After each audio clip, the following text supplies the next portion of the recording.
I apologize. Why have I quit my job? Why have I, bought a van? And why am I going to drive around the country? Well, I'm passionate about the idea that you need to be heard. And I want to stitch these stories together across the states. We're going to find the commonalities.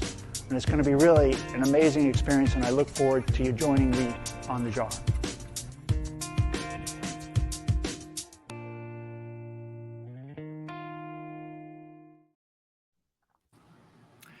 Hey everybody, welcome back to the Mental Health Today podcast. It's sponsored by the JAR Foundation, and it's a kind of a fun little show we've put together, very short, usually try to keep around 30 minutes, impactful conversation where you can learn a little bit about what's going on in the mental health space.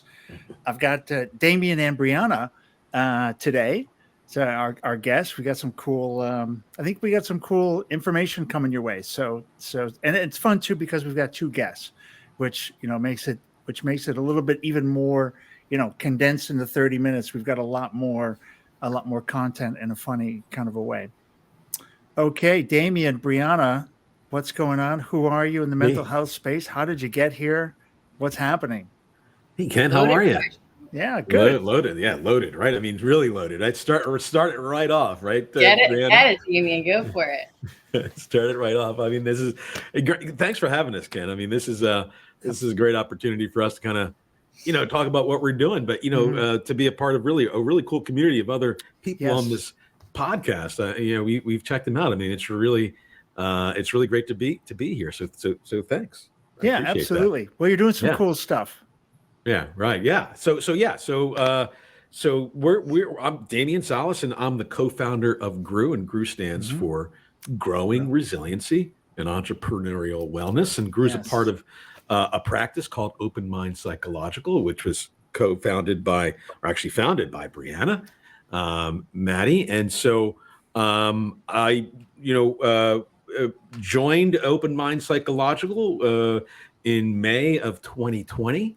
I'm also on the faculty at Drexel University School of Entrepreneurship. So I teach entrepreneurship and infuse some of this mindset stuff, and obviously in the curriculum stuff, but also in the practices that I do, helping students start companies.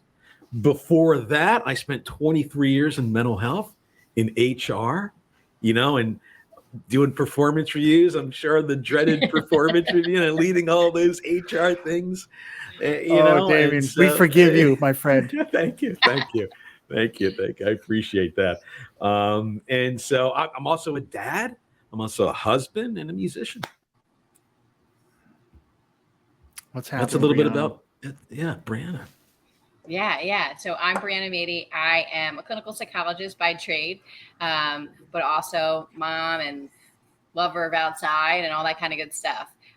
In terms of my professional career, I started out, interestingly, in the children and youth services world as a caseworker 15 plus years ago, and decided I wanted to get back and get my doctorate in clinical psychology. At that time, was with a local nonprofit in Delaware County, Child Guidance, which really helped support my development and understanding community mental health across development, across age span. It just gave me my foundation. And in 2018, I opened up Open Minds locally as a private practice, really because I was in a vice president role and a really administrative role, and I wanted to keep my feet wet in the clinical work, and I had to dig back in, and it gave me the opportunity to, and I just fell back in love with the work.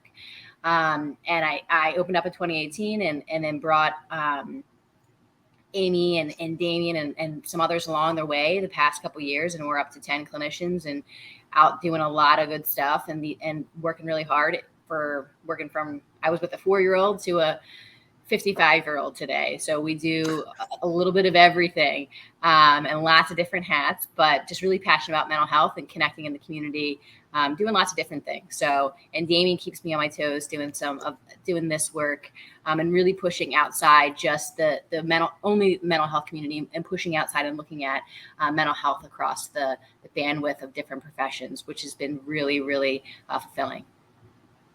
Yeah, looking at the GROW, the concept that it's really interesting and integrating the entrepreneurial side, and what in kind of focusing on a specific role in life and what may come along with that. That seems like it might be for some people more accessible. Like the language is, instead of mental health is this big, Yeah. this giant wall, right? And there's a lot of doors, and you're not sure which door and this is kind of friendly. Hey, if you're an entrepreneur, here's some stuff that you're probably going to go through. And coaching, it looks like a bit of coaching, but it's also mental health. Yeah. How did you come up with this idea, or am I getting that kind of correct? That's what I saw or felt like. Yeah, 100%. I mean, yeah, I mean, absolutely. I mean, and Brianna kind of touched on it there. I mean, listen, I mean, if there's a message, Ken, that I think that, we want to make sure that everybody hears is that, there's incredible optimism right now. I mean, there's incredible advances happening, with brain science and psychology. Mm-hmm. We have science now. There's science. There's actual science that says that if you are a business owner, or if you're working as an employee and go about that job entrepreneurially. Right. I said that right. Did I say that right? Yeah. Entrepreneurially. Better.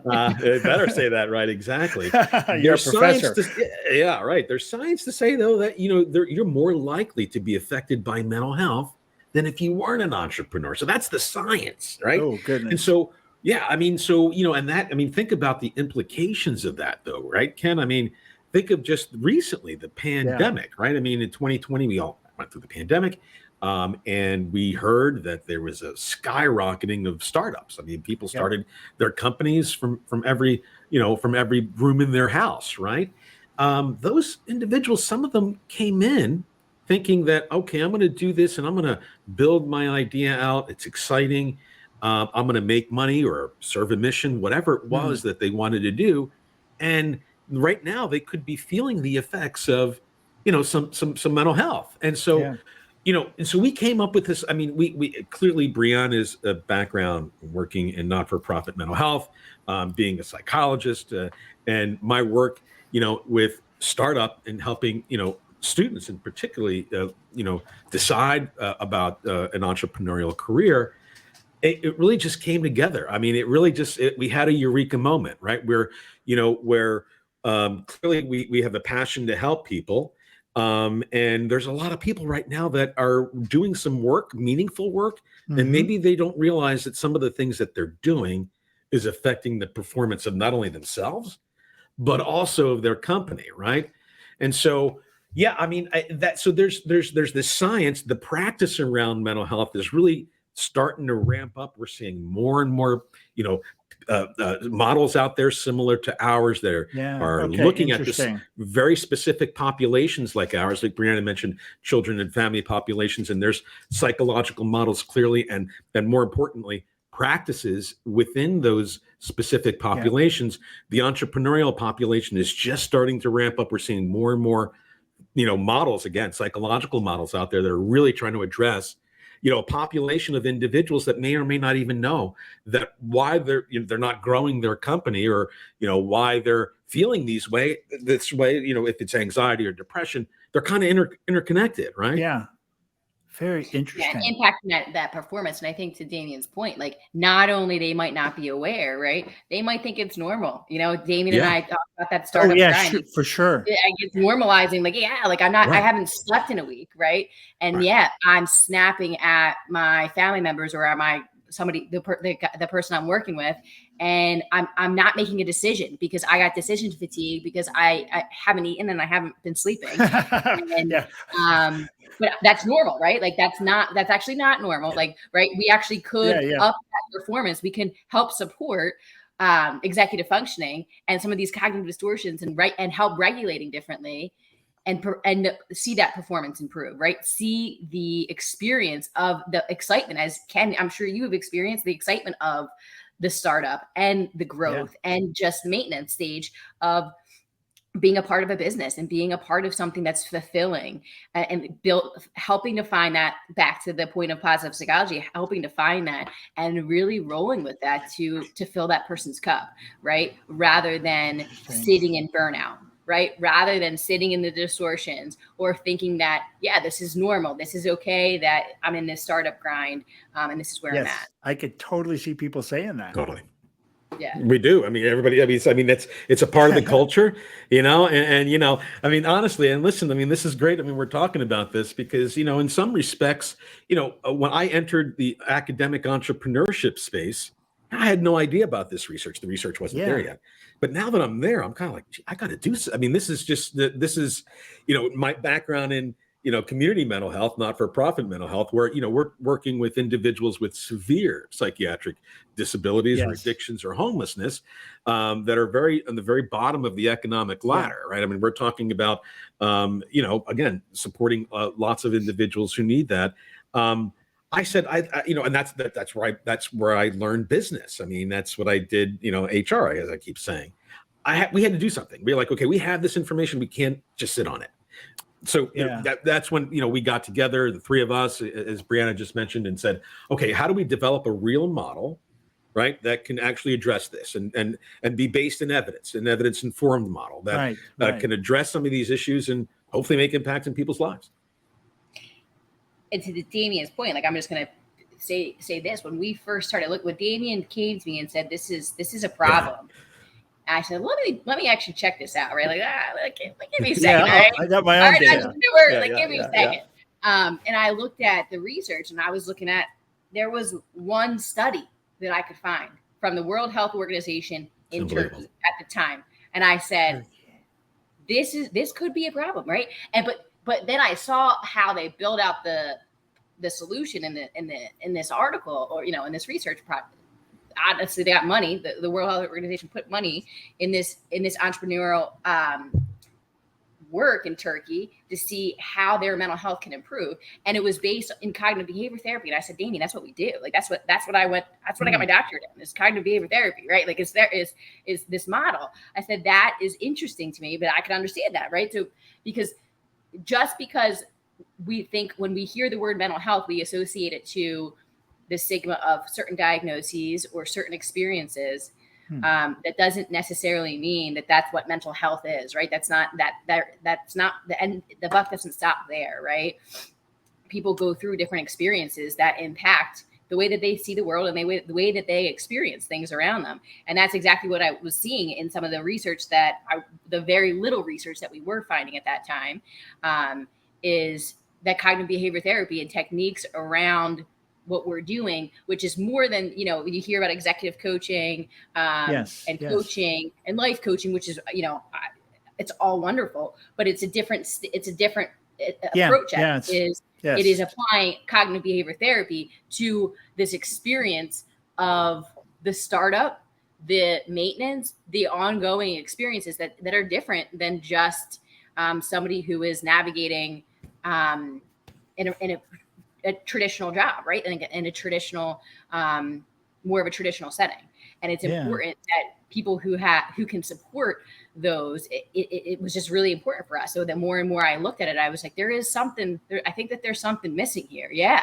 There's something that we could do around this. Yeah. And we're not seeing any of the data, right? I mean, if you see reports about the prevalence of mental illness, I'm sure that these researchers, and they're doing great work, there's no doubt about it, are not taking into account the number of people who started companies, particularly in 2020, which is 5.6 million people started companies in 2020, which is a mess. Think about that. And against the science tells us that 2/3 of people who start companies are affected by mental health. So 5.6 million and they're dead, right? They're gone already.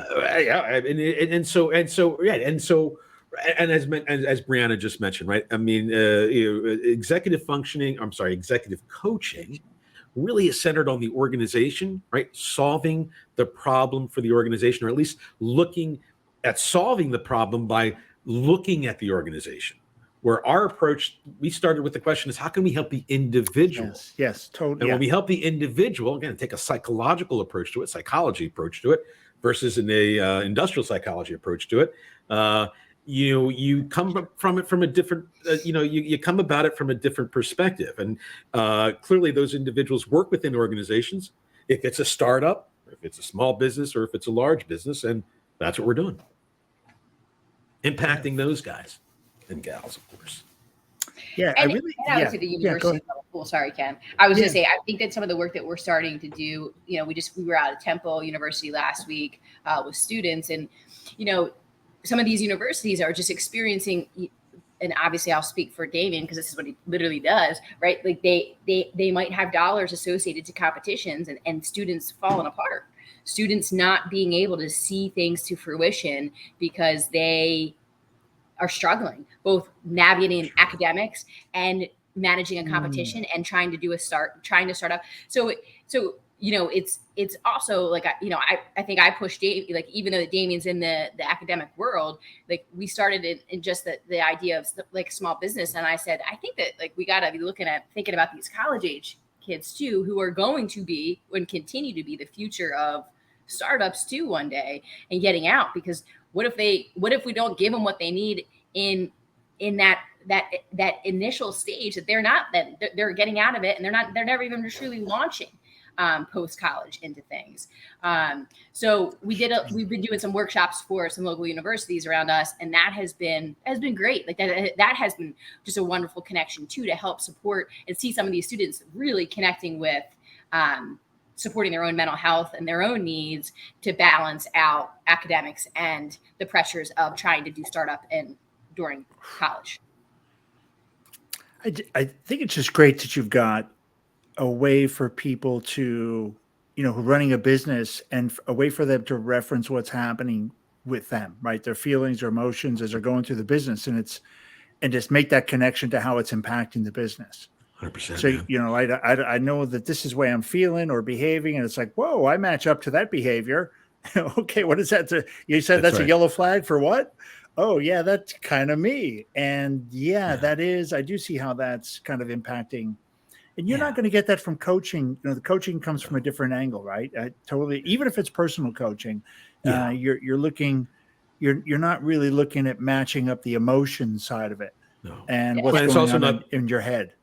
Right. It's not based in science, right? I mean, again, CBT, it's not based in, it's not cognitive behavioral therapy, or it's a little bit intellectual, of right. It could be, right. I mean, again, and it works. I mean, this is we're not saying, of course, and it does work in certain circumstances, but yeah, I mean, it's if you think about, again, the science or the research around why businesses fail, everybody, cites the clearly, if you run out of money, you got to close the doors. I mean, that's it. If you run out of cash, game over. The product market fit. They always talk about the product market fit not being there, right? Yeah. And then team is always the number 1, 2, or 3 reason. Again, if you look at the top reasons why businesses fail, but it doesn't provide. Again, it's great information, but we sat there and said, okay, what's that mean, right? Because if you start drilling down to it, teams are the reason why you probably don't have a product market fit. Teams are probably the reasons why you made the decisions to run out of money. And so again, executive coaching will be there, or training around team development. We've all been to them 100 times. They really they fall short. It just takes you to this, and it doesn't take you to what you really need to do. So that's what we're trying to solve. We're like, okay, there's some great, models out there. Performance reviews. Again, I did them for 23 years. I developed them. I dismantled them, rebuilt them. I mean, for thousands of employees. Sat there with an employee, you do a performance review. You say, okay, this is what needs to get done. But you don't really provide that employee what really, I mean, what's stopping you from taking your improvement to that next level. And again, that's what we've tried to address. We are addressing with our model. That's some of the why, right? Why? And it's funny that you mentioned the like, oh, I can connect with that, or in that experience. Last week when we did this presentation at Temple, we tried to it was chock full, right? Like we just wanted to do so much, and we were so excited. It was their student association. Remember that? Cool. It was really great, right? So we were pumped. And one of the it was great feedback, really good feedback. One of the feedback was, that some of the students really wanted to do more. They wanted to dive more into the cognitive distortion part. And that to me was just so interesting. Like, it was cool to hear. And we didn't get to switch. Like it was like me, Damian, and Peter. He's one of our group clinicians, and we didn't even get to switch because I was like, well, Peter, I think Peter and Damian might have switched us, but I didn't move because like I was in knee deep into like these guys talking about what they want, and I'm just like, all right, we're not moving, guys. Like we're gonna stay here. But you know, they wanted more around cognitive distortions where it was going into cognitive distortions, and there was a part about executive functioning and a part of self-regulation, right, and mental health and yada yada yada. But it was just such a cool feedback for me to hear that I probably should have slowed down further on cognitive distortions because people want to think about how they're thinking. Yeah, I think we're there now. I think, I think society is we want to kind of start to peel the, kind of take the can opener and peel that sucker open and go, so when this happens, that's what's going on. And, I can stop that. I can stop that goofy stuff. Oh, okay. How does that work? Yeah, I think and college students will be all over that, especially if they're entrepreneurials. Sure. Thinking, that had to be kind of rewarding, awesome. Like we're on to something. Yeah, it was cool. And at the same time too, I was like, oh man, like I wish, you guys want us to come back? Do you want us to do just it was great. But then I was like, oh man, I hope that let's get them some more stuff then, or send them some articles. So that way they could do it if they want to dive into it. It was good. It was really cool. But yeah, I think that is trying to find where it fits and who it fits best with and who's ready for it. Not everybody's ready for it, right? Like even though we were in a room of 30 people, I knew that there was going to be some people. That's why I wanted to make sure we did different things because not everybody is going to connect to cognitive distortions, right? Some people might connect better to some of the executive functioning pieces that go on when our physical health is declining, right? So it's figuring out how to connect with people and where they're at in this experience because it's a lot, as we all know, right? It's a lot that we have to navigate. Do you see this as, I mean, for me, it seems obvious in a way. Maybe the question's more of like a leading question, but it seems like we're going to come up with more of these types of, I guess you're calling it not a treatment. I forget what a methodology, right? Where you're kind of identifying, first responders, for example. And this is the kind of stuff you're going to be going through as a first responder. I'm sure that's in the training, right? I'm sure they're giving you psychological support in the training, probably not. And, this is what you're going to go through. And here's some of the here's some of the techniques you can use. Is that what you think we're going to see more of an application like that for mental health or an opportunity? Yeah. I mean, Damon, I think you have to take, so I'll give you my perspective in that, but I think Damian would be good to talk about in terms of what he's doing right now with Drexel as a result of what we've been doing with Grow. So I think what happens now with this? Yeah, I mean, listen, I mean,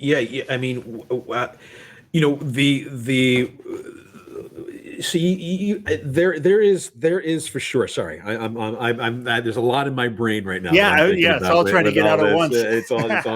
It's all trying to get out at once. I mean, we are seeing students, I believe, kind of, understand that they're much more open to it. I mean, they're much more open today than they are. I mean, even 5 years ago. I forgot your question. Can you repeat what you just said? It was like, and I didn't frame the question very well. To be fair, it was pretty poorly framed. So I can see this kind of approach where you've got a niche in a way, right, with business people and entrepreneurs, and it seems like this is going to be very similar to somebody else in a different role. And is there going to be somebody like you guys developing something for, say, first responders, or you mentioned that, other kinds of like a channel or groups of people that would have a similar experience? And the data, it makes sense. The data would also show these are things that might get in the way of success, or. Yeah, and I guess I knew where I was going with that, and so because the students are so much more receptive than even in the past. We, and as Brianna was kind of mentioning, that as educators are on the front lines, right? And some of us recognize it. I guess I have the being fortunate of having spent 23 years in that space, so I see that. I've seen it, and again, not a clinician, but working in that area so long, you get to see these things and understand these things a bit. I don't know if we'll ever get to the point. Okay, it's a great question that professors, academics are trained in mental health first aid, and I think that's what you were alluding to, right? Yeah. Seeing that, I mean, you would hope that would happen. I know in discussions in some universities, they've discussed having the faculty, because they're on the front lines, right, to be trained in some triage. That if they're seeing they're there with the student, and that student is experiencing some mental health challenges, that they're able to say, okay, this is what I need to do next, right? And if it's referring someone or saying certain things, again, not from a clinical perspective, from the layperson perspective, yes, I think that more and more people are probably taking some of these trainings that are available, like first aid you take for cuts and scrapes and CPR. They have that for mental health first aid for the layperson. Is that the future? Maybe. Yeah. I mean, maybe. I think technology is definitely going to be a future of it as well, Ken. I mean, I think that we're going to see more integration between, mental health services and practices and models or whatnot integrated into some technology. But I think all of that is predicated on an area that we're also focused on, and that's impact. I mean, listen, we come from, keep saying it, the not-for-profit mental health world. And if you know that world, man, and it sounds like you're going to be in that not-for-profit space sometime real soon, but in community mental health, there's no money. And you're always talking to either state legislators or local legislators or other funding sources, looking for resources to serve the people that, again, have very little and are you're looking to do that. And so we came from that world. We understand that to get to those points that we just mentioned, that you just brilliantly suggested, which is a great idea for people to understand, to be trained in first aid mental health, is going to require advocacy at a pretty impactful level. So we are working to change accreditation standards. So if a university is accredited by a business school and they have a program that looks at in students and helping students start their companies, currently right now they do not include wellness as a part of the accreditation for any university to do that. Again, knowing that 2/3 of the students may be impacted by mental health, we want to change that. We want to work with those accreditation bodies and say, you need to include wellness. And when you accredit a business school, right? I mean, think about it.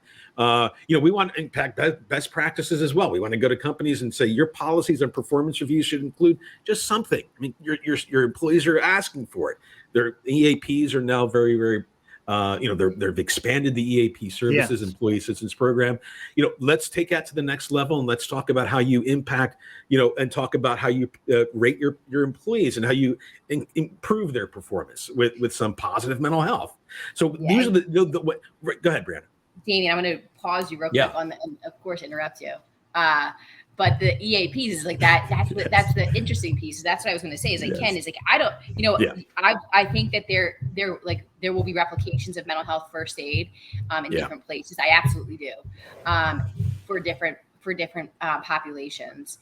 However, I think even at the larger scale, EAPs and employee assistance programs, I've seen that it's a completely different world than it was 10 years ago. Oh, it's amazing. And the number of companies that are investing in EAPs and investing in their employees to get access to care in different ways. It's unbelievable. It is unbelievable, actually. Like that is something that I think, like, will there be a model that everybody employs? I don't know that, but I do think that that there will be money that goes to wellness in different places in companies, because I think that people are recognizing the impact of it to performance and to people. Totally. So I do think that will happen. I think particularly with EAPs, we definitely see that. And the employees are asking for it. I mean, everybody's asking. I mean, literally everybody. Come on. I mean, and now at this point, mental health. Come on, really. That's the opportunity, the optimism. It changes access. It changes. People are talking about it.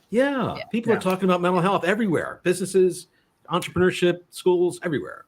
And there's a lot of studies to show that it's an ROI for companies.